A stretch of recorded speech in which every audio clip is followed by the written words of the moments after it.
Tukulan po tayo sa bahay ni Mr. Emerson Charlie. Dito po sa Karangan, Flor Garcia.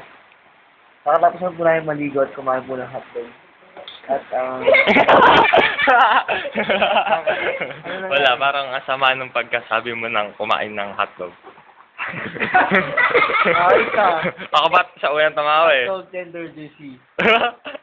Juicy ba? Pure food. May cheese? Wala. Wala. Ikaw, kumain ka rin naman ah. Malit niya lang yun, Teo. Malilit ng hotdog natin eh. Ano oras na ba? Kasalukuyan. Mga 2:30 na po ng hapon. At On our first day high. So, ito po si Saigi pinapanood natin. Gumagawa ng ilaw para mamayang gabi. medyo maliwanag. Ayan, ito po. Stereo. Seryo? What's known as stereo? Emerson. Ayan, ang galing. Parang maliit na TV ang kanyang ginagawa. Big Bones, mga palayo po ni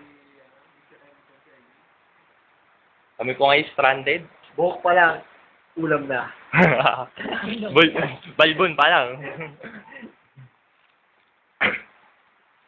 Ayan, si Kester, subo ng subo. Ito No. si ate, ang aming alalay. Ate, hello. Huwag kayong mag-ano. Guidance namin. Mukha lang sang bata pero Si Madam totoo yan. 14 na yan, 14. Ito po siya, si Madam President Dora makapagalaro ng bata. Yan po siya, nakikita niyo po.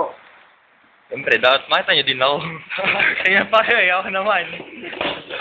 Yan po ang hindi naghihiwanag ni Kamatis. ng kamatis de marunong. Pinaglilo ako sa kamatis pero Hindi na marunong. siyempre, laking aircon. Ayos ka. Maayos ka. Hindi naman labaw. Bigyan Yes. mo labaw. Pinex ko lang yung Sandy, yabang mo na. Ito Wala eh. Natira na